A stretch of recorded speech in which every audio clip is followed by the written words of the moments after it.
नमस्कार, सत श्री अकाल, आदाब एंड केम छो। This is Aki Kohli, the most electrifying man and the brand itself, and welcome to my YouTube channel. और आज अपने चैनल के माध्यम से जो वीडियो बनाने जा रहा हूं, it's all about the arthritis. Arthritis यानी कि जोड़ों में दर्द, जोड़ों की बीमारी, जिसे गठिया का नाम भी दिया गया है। अर्थराइटिस एक ऐसी बीमारी है जिसका नाम लेते ही जोड़ों में दर्द स्टार्ट हो जाता है।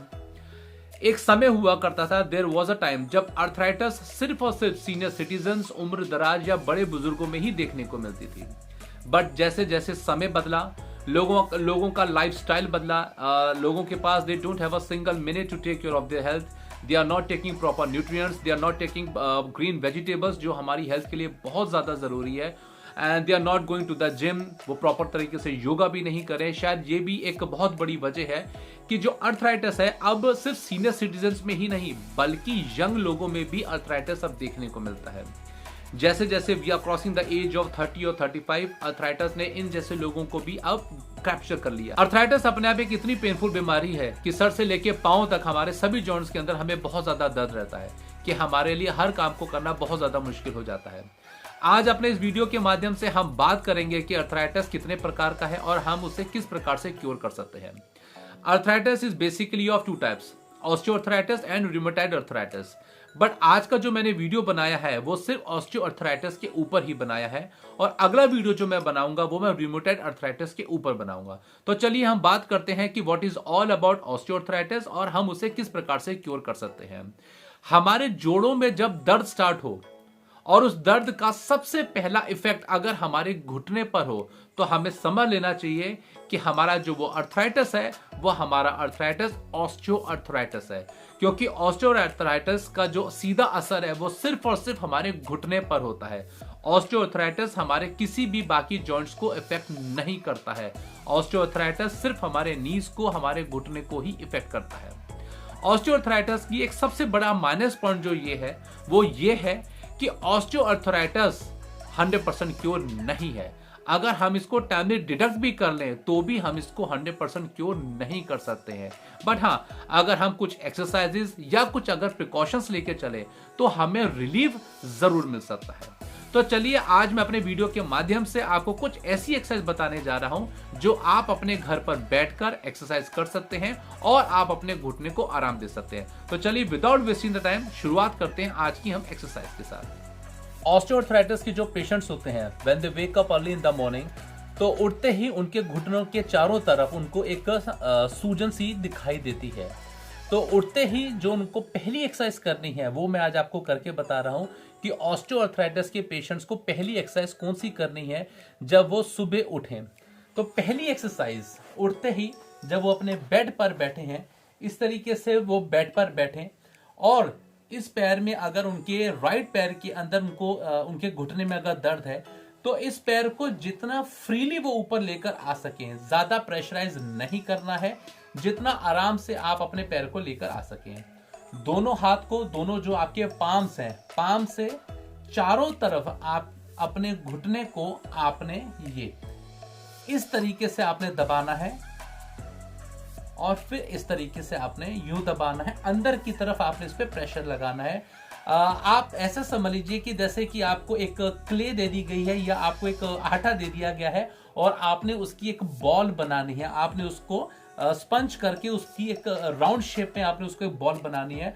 तो just in the same way आपने अपने इस घुटने को चारों तरफ से अंदर की तरफ धीरे धीरे करके आपने इसको दबाना है। और सबसे बड़ी बात, ये आपने दिन में सिर्फ एक ही बार वाली एक्सरसाइज करनी है जब आप सोकर उठें।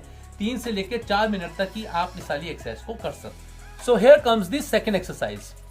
अब मैं आपको सेकंड एक्सरसाइज बताता हूं कि हमने इस एक्सरसाइज को किस तरीके से करना है। The people those who are suffering from the osteoarthritis, उनके पास इस प्रकार का जरूर एक पिलो होगा घर पे, एंड आप एक टॉवल भी ले सकते हैं और टॉवल को आपने एक राउंड शेप में करना है। और उसके बाद जिस पैर के अंदर, जिस घुटने के अंदर you are suffering from the osteoarthritis, यानी कि आपको जिस घुटने में आपको बहुत ज्यादा दर्द है, उस पिलो को या उस टॉवल को आप अपने पैर के नीचे रखेंगे, यानी कि आप अपने घुटने के नीचे रखेंगे। प्रेशर आपने अपने जॉइंट के ऊपर देना है, यानी कि ये जो आपका नी पोर्शन है इस पे आपने बहुत ज्यादा प्रेशर ऊपर से देना है। प्रेशर जब आप इस पे देंगे तो जो आपका एंकल है, एंकल आप उसको अपनी तरफ, यानी कि अपनी तरफ आप इसको खींचेंगे। जब आप इसको खींचेंगे और यहां से जब प्रेशर देंगे तो आप देखिएगा कि नीचे पूरी काफ मसल्स में आपको बहुत अच्छी प्रॉपर स्ट्रेचिंग मिल रही है। दूसरी चीज, एक चीज का आपने बहुत ध्यान रखना है कि कुछ लोग जब इस एक्सरसाइज को करते हैं वो घुटने पे प्रेशर तो जरूर देते हैं, पर कई बार उनका पैर ऊपर की तरफ उठ जाता है। ये आपने बिल्कुल भी नहीं करना है। ऊपर से यहाँ प्रेशर देना है, एंकल आपने अपनी तरफ यहाँ पे उसको खींचना है और 8 सेकंड तक की आपने इस पे काउंटिंग करनी है। साथ ही साथ इस चीज का भी आपने ध्यान रखना है, जब ये आप एक्सरसाइज करेंगे या जिस पैर में आपको ऑस्टियोआर्थराइटिस है उस पैर की जब आप एक्सरसाइज करेंगे वही सेम एक्सरसाइज आप अपने दूसरे घुटने में भी करेंगे, क्योंकि ऑस्टियोआर्थराइटिस एक ऐसी बीमारी है जो आपके दूसरे घुटने में बहुत जल्दी ट्रांसफर होने की उसकी संभावना रहती है।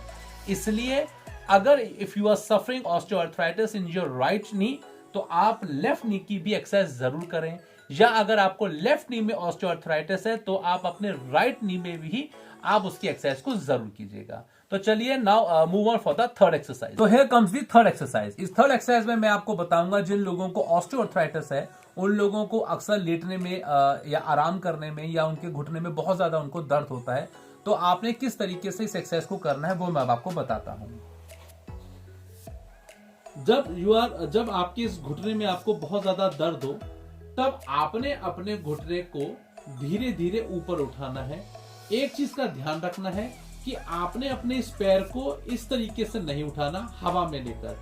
आपकी ये जो नीचे एड़ी है, आपने एड़ी को जमीन से नीचे ड्रैग करना है और ड्रैग करके ही आपने इसको ऊपर लेकर आना है।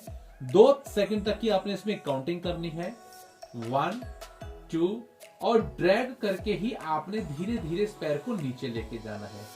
यही सेम एक्सरसाइज आप अपने लेफ्ट पैर से भी करेंगे।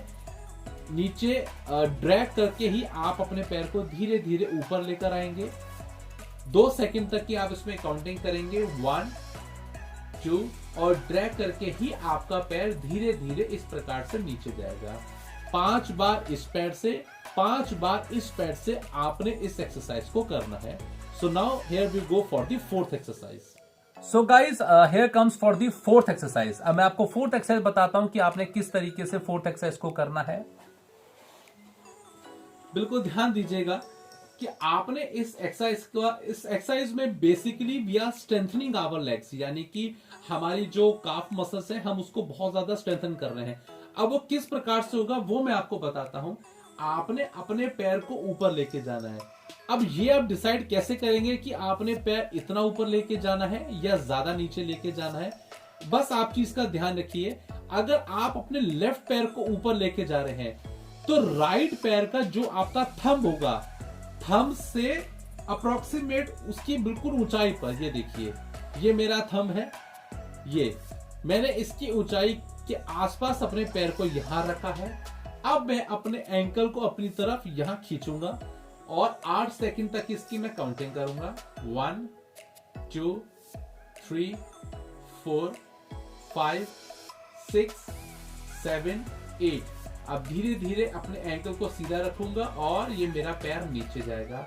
इसी प्रकार मैं अपने राइट पैर को ऊपर लेके जाऊंगा और राइट पैर, जो मेरे राइट पैर की जो एड़ी है वो लेफ्ट पैर के थंब के बिल्कुल ठीक सामने रहेगी।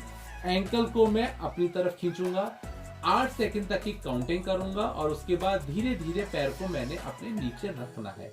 सो now here we go for the fifth and the last exercise.